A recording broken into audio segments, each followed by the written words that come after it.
12절까지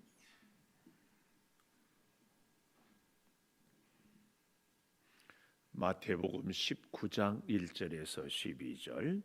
예수께서 이 말씀을 마치시고 갈릴리를 떠나 요단강 건너 유대 지경에 이르시니 큰 무리가 따르거늘 예수께서 거기서 그들의 병을 고치시더라. 바리새인들이 예수께 나와 그를 시험하여 이르되 사람이 어떤 이유가 있으면 그 아내를 버리는 것이 옳으니까? 예수께서 대답하여 이르시되 사람을 지으신 이가 본래 그들을 남자와 여자로 지으시고 말씀하시기를 그러므로 사람이 그 부모를 떠나서 아내에게 합하여 그 둘이 한 몸이 될지니라 하신 것을 읽지 못하였느냐? 그런즉 이제 둘이 아니여 한 몸이니 그러므로 하나님이 짝지어 주신 것을 사람이 나누지 못할지니라 하시니 여짜오되 그러면 어찌하여 모세는 이혼 증서를 주어서 버리라 명하였나이까? 예수께서 이르시되 모세가 너희 마음의 완악함 때문에 아내 버림을 허락하였거니와 본래는 그렇지 아니하니라. 내가 너희에게 말하노니 누구든지 음행한 이유 외에 아내를 버리고 다른 데 장가 드는 자는 간음함이니라. 제자들이 이르되 만일 사람이 아내에게 이같이 할진대 장가 들지 않는 것이 좋겠나이다. 예수께서 이르시되 사람마다 이 말을 받지 못하고 오직 타고난 자라야 할지니라. 이에 태로부터 된 고자도 있고 사람이 만든 고자도 있고 천국을 위하여 스스로 된 고자도 있도다. 이 말을 받을 만한 자는 받을지어다. 아멘.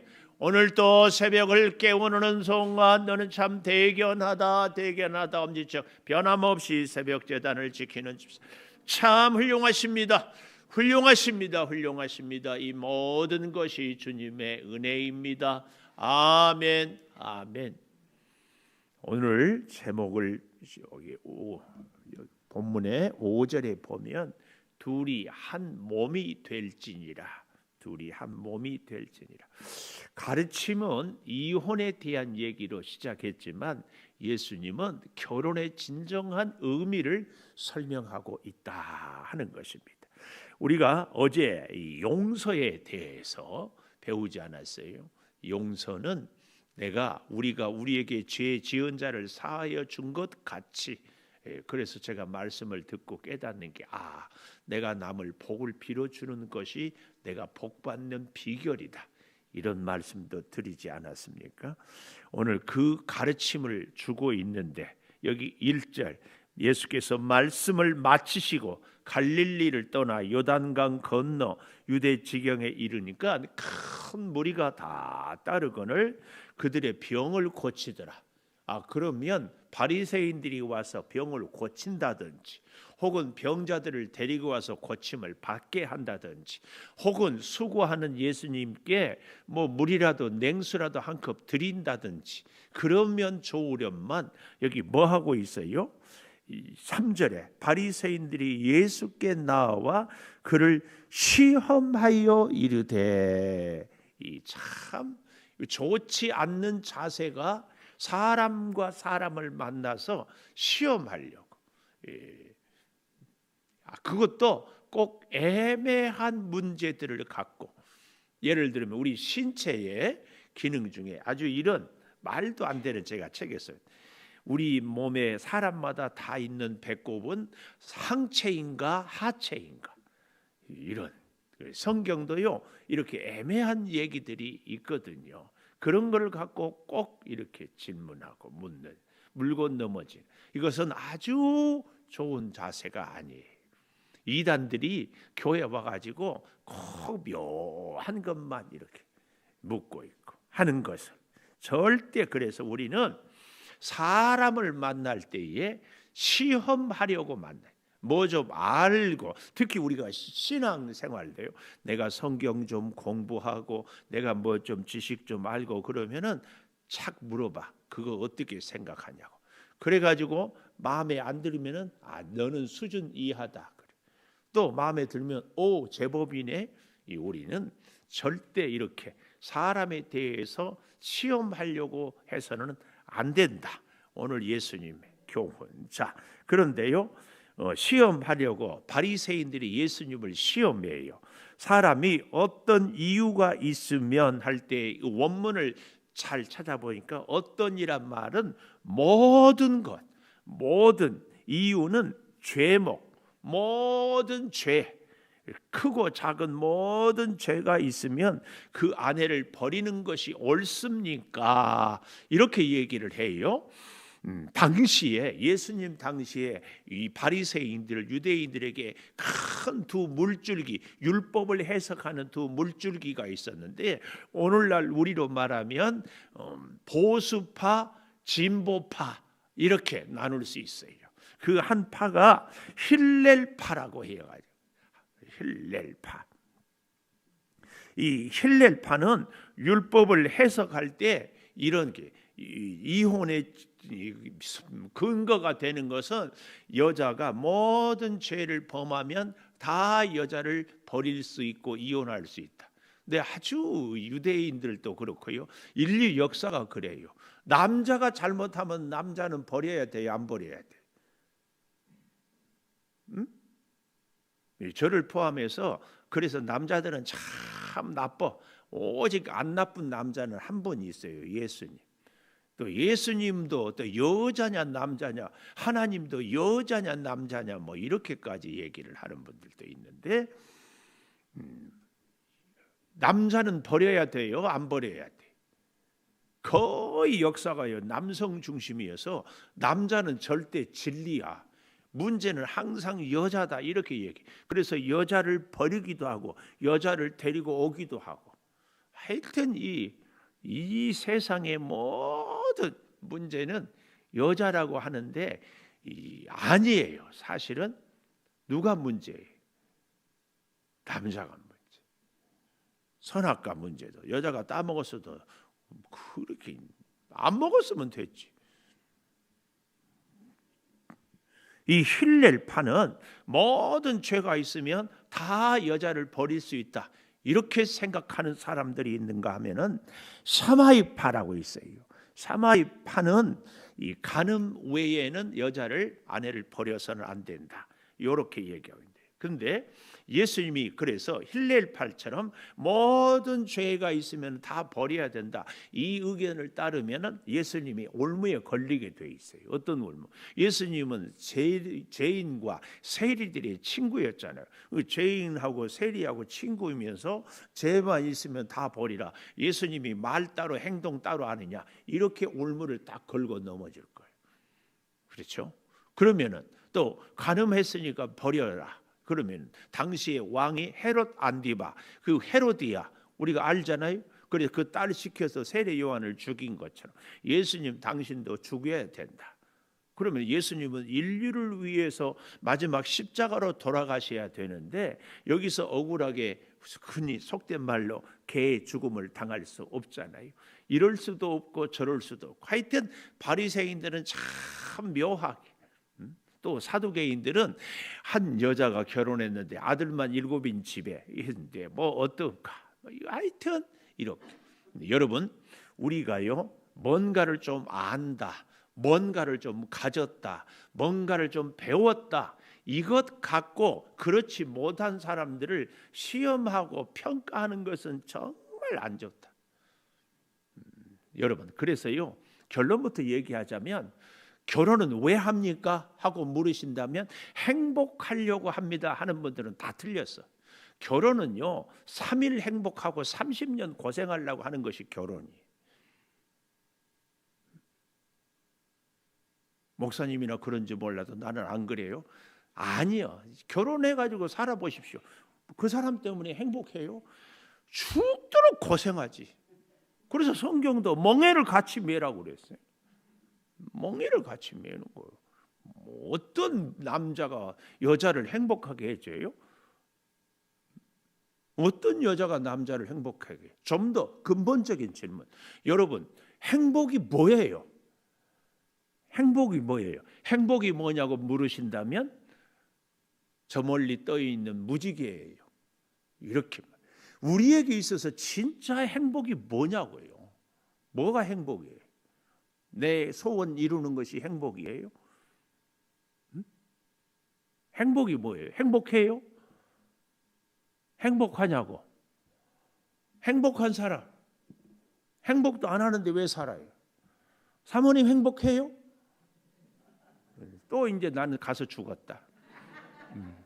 꼭 곤란할 때만 물어. 사모님 행복해요? 아니 말이라도 좀 행복하다고 해주면 어디 덧나냐고. 속으로 그런 것 같아요. 다 행복한데 당신 때문에 불행해 지금.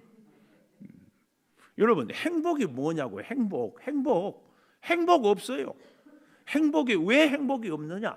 행복의 기준, 행복의 개념을 내 욕구 충만해서 찾기 때문에. 그런데 그 욕구는 바닷물과 같이 끊임없이 절대로 우리는 이런 기준으로 행복은 없습니다. 결혼은 왜 하는가? 나의 행복, 나의 만족을 위해서 결혼하는 것이 아니에요.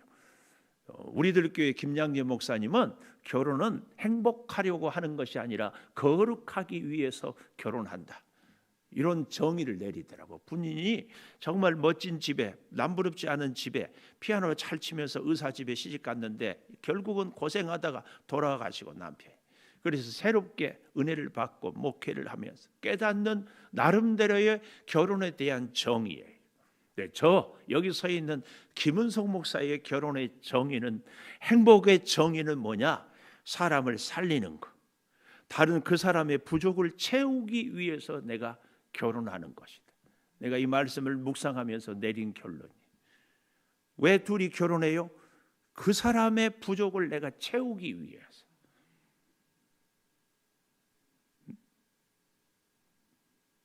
이 정도 정의를 내려주면은 저는요 아멘 할 줄 알았어요.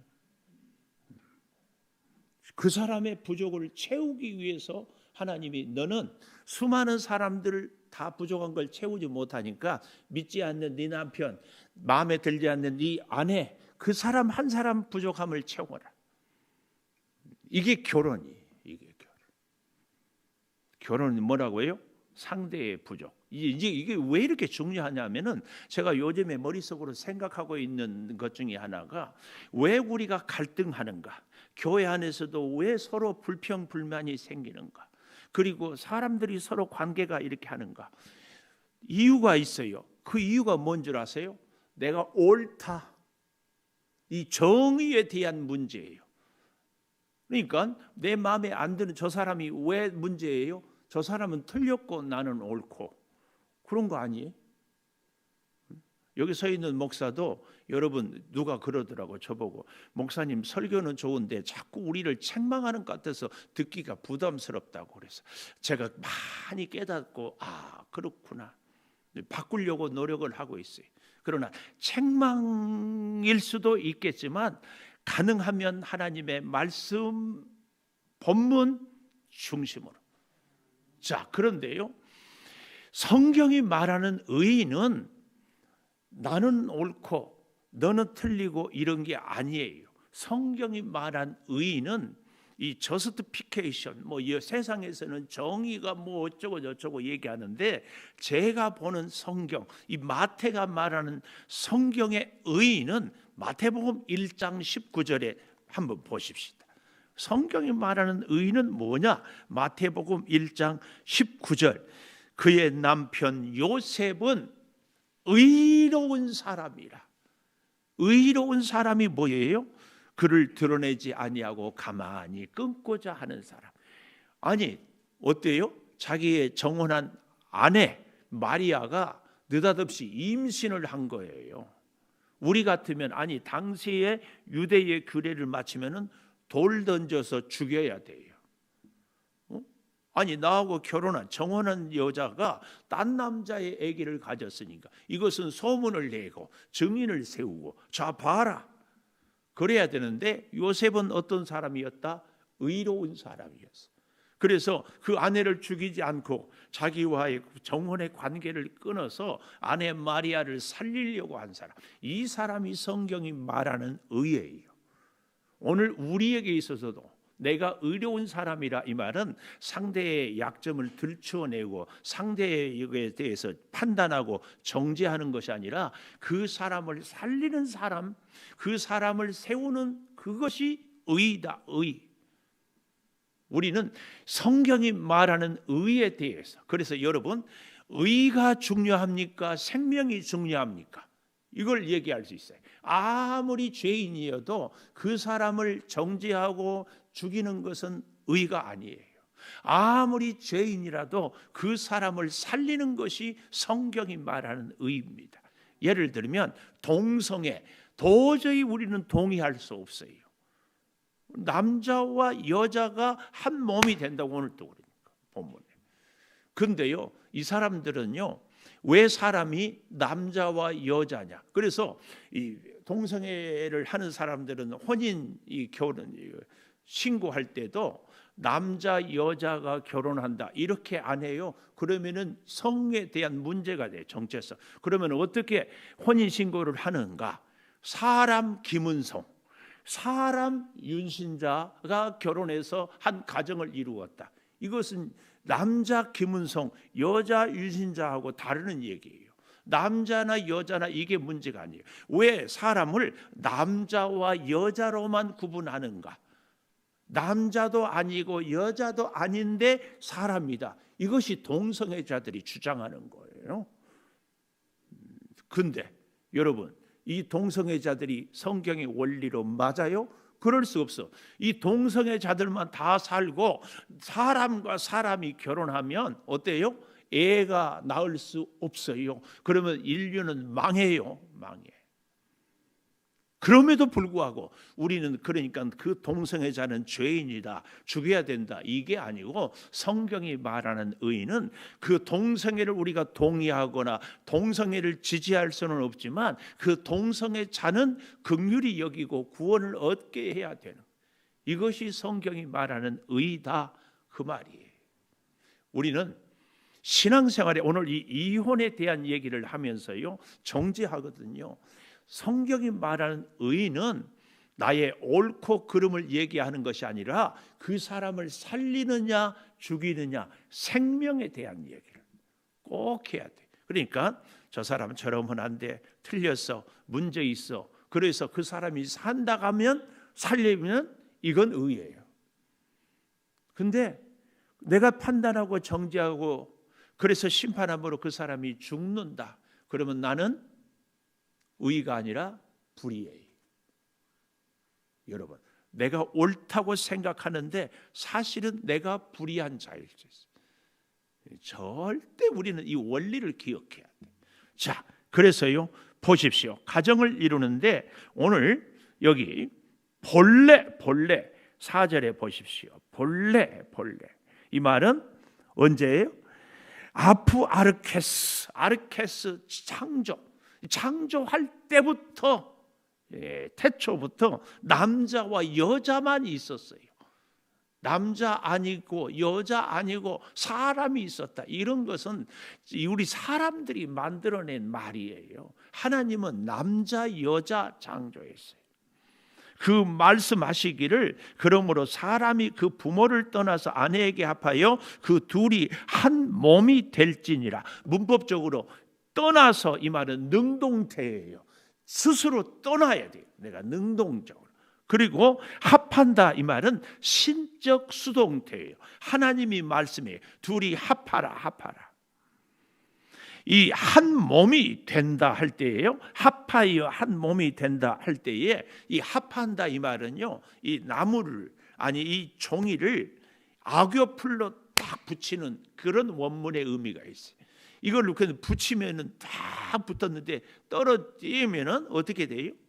그냥 잘 떨어지는 것이 아니고 나무가 떨어지거나 종이가 찢어지거나 이렇게 되는 그런 의미를 보여준다, 그 말씀이에요. 그래서요 여러분, 이 둘이 합하여 한 몸이 된다, 이 될지니라 제가 자꾸 얘기하잖아요. 계속되고 또 되고 명령적인 미래형, 하여튼 헬라어는 별별 명령, 될지니라 명령, 계속해서 되고 근데요, 아주 중요한 둘이 하나가 되기 위해서는 여기 잘 보십시오. 사람이 그 부모를 떠나서, 사람은 남자입니다. 그래서요, 좋은 가정을 이루기 위해서는 반드시 남자가 잘해야 돼. 부모를 떠나야 돼요. 부모, 남자가. 저희 조카, 저희도 어제도 이렇게 꼭 남자들이요, 저는 이런 남자는 남자 새끼들이라고 그래요. 왜 과격하게 얘기한 줄 아세요? 엄마가 담아준 김치가 맛있다, 엄마가 해준 요리가 맛있다. 그래가지고 또 그 말에 엄마들은 뻑 가가지고 막 없는 돈 입는 돈 몸살까지 나가면서 김치 담아가지고 준다 안 준다? 줘요 안 줘요? 주지 마. 주지 마. 자, 그러니까 이게 문제. 그런 자식들은요, 결혼하고는 엄마 오늘 섹시하고 작가 말까? 절대. 둘이 떠나야 돼요. 엄마의 음식 솜씨도 떠나야 되고, 엄마하고 정서적인 감정도 떠나야 되고, 그래야 한 몸이 되는 거예요. 떠나 보내야 돼. 절대 맛있는 거 해주고 뭐 해주고. 그래서 요즘에는 조금 괜찮게 사는 집들은 또 뭐 자식 뭐 집까지 사줘야 된다고 뭐 이런. 떠나야 돼. 꼭 떠나봐요. 떠나 보내야 절대 기억해야 돼. 우리가요, 이제 에베소서에 보면 교회와 그리스도와도 연합하는 거거든요. 세상을 떠나야 그리스도와 연합할 수 있어요. 어머니하고 떠나야 아내와 연합해요. 영적으로, 육체적으로, 정서적으로, 감정적으로 다. 아무리 김치가 엄마가 해준 것이 맛있고 아내가 해준 것이 맛이 없어도 아내가 해준 것을 더 맛있게 먹고 살아야 돼. 근데 그 속 없는 엄마들은 내가 해줘야 우리 아들 잘 먹고 잘 산다. 아이고. 절대 아니에요. 절대 아니에요. 이걸 못 넣지. 떠나야 돼. 한 몸이 될지라 하신 것을 잊지 못하였느냐. 그런즉 이제 둘이 아니요 한 몸이니 구체적으로 정신적으로 육체적으로 연합해서. 이것은요, 특별히 이 한 몸이니 이 말은 희노애락을 함께 느끼는 운명 공동체가 되었다. 이것을 깨달아야 돼. 하나님이 짝지어 주신 것을 사람이 나눌지 못하니라. 그런데 문제는 여기 7절에 그러면 어찌하여 모세는 이혼 증서를 주어서 버리라 명하였나이까? 그랬더니 예수님의 대답이에요. 8절에 너희 마음의 완악함 때문에. 이 완악하다. 아주 잔인하고 완고한 이 마음 아주 거칠고 이런 마음입니다. 왜요? 아까도 얘기했지만 지금도 여성들이 어렵지만 예수님 당시에는 여성들이 참 어디 가서 살 수가 없어요. 그런데 남자들이 얼마나 못됐는지 내 것일 때는 하찮은데 남 주기는 아깝고, 그래서 버렸다가 나중에 보니까 괜찮아. 다시 너는 내 아내였다 하고 잘 사는데 또 쫓아가서 못 살게 하고. 그래서 여자의 신분을 보호하기 위해서 모세에게 이혼 증서를 써라. 이제는 더 이상 이 여자에 대해서 너는 권리가 없다.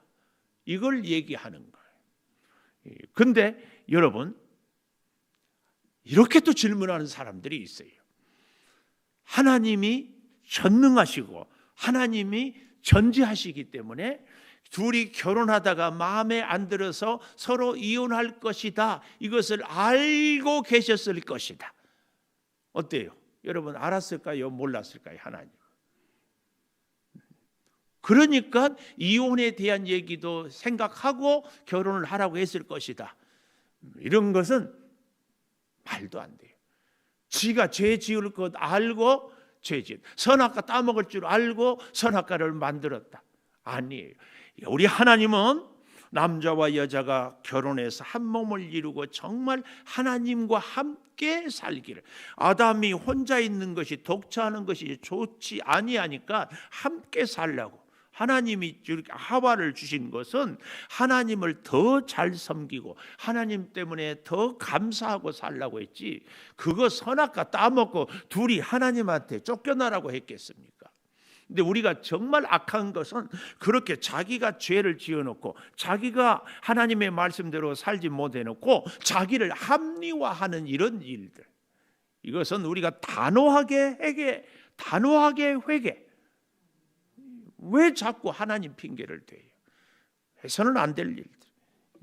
그래서 여기 보십시오. 9절에 누구든지 음행한 이후에 아내를 버리고 다른데 장가드는 자는 또한 가늠이다. 그래서 제자들이 너무 답답하니까 좋습니다 예수님, 10절에 그러면은 차라리 결혼하지 않는 것이 좋겠네요. 왜요? 이렇게 사람들이 악하고 또 이렇게 이혼할 가능성도 있는데 어떻게? 그랬더니 예수님이 그 답이에요. 12절, 어머니 태로부터 된 고자, 선천적인 고자, 또 사람이 스스로 만든 고자, 내시라고들 그러죠. 또 천국을 위하여 스스로 된 고자, 사도 바울 같은 경우도 있는데, 이런 것들은 사람이 결정하는 것이 아니라 하나님이 선택하고 하나님의 나라를 위하여서. 결국은 이 12절의 말씀이 무슨 말씀이에요? 우리의 결혼도 하나님의 영광을 위하여 먹든지 마시든지 무엇을 하든지. 그래서요, 우리의 결혼, 우리의 삶은 다 초점이 하나님께. 여기서 우리가 한 가지 놓칠 수 없는 것, 이혼한 사람들에 대해서 우리가 판단하고 정죄하고 그들에 대해서 손가락질해서는 절대 안 돼. 그 사람이 오히려 더 하나님을 위해서 살고 있는지, 물론 그렇다고 해가지고 이혼하지 않은 사람들이 잘못했다 이런 얘기도 아니에요. 근본적으로 우리 예수 믿는 사람들의 의의는 무엇이냐? 고린도서에도 보면은 믿지 않는 남자가 이혼하자고 그러면 해라, 믿지 않는 남자가 같이 살자고 그러면 살아라. 왜? 그 영혼 살릴 수 있다면. 우리의 결혼, 우리의 이혼, 우리의 정의는 결론이 딱 하나예요. 뭐예요? 그 생명 살리는 것. 기도하겠습니다. 사람이 부모를 떠나서 아내에게 합하여 한 몸이 될지니라. 결혼에 대해서, 우리의 가정에 대해서 가르쳐 주신 주님, 바리새인들의 시험 앞에서 참된 가정과 참된 결혼과 올바른 우리의 삶에, 또한 아픔의 이혼에 대해서 차례차례 가르쳐 주신 은혜를 감사합니다. 교회와 그리스도가 연합한 것처럼 남편과 아내가 이제 둘이 한 몸이 되어서 하나님의 영광을, 하나님이 주신 사명, 생명을 살리는 우리의 가정들이 되게 하여 주시옵소서. 아버지, 우리의 행복의 기준이, 행복의 개념이 과연 무엇입니까? 내 소원 이루고 내 욕망 채우는 것이 우리의 행복입니까? 하나님 말씀 따라 죽어가는 생명을 살리기 위하여서 우리가 가정도 이루고 결혼도 하고 함께 살아가는 것임을 꼭 기억하게 하여 주시옵소서. 우리 예수님의 최고의 행복은 인류 구원이었습니다. 우리의 삶도 예수님을 닮고 예수님처럼 살아가는 예수님의 모습을 흉내라도 내보는 것임을 잊지 않게 하여 주시옵소서.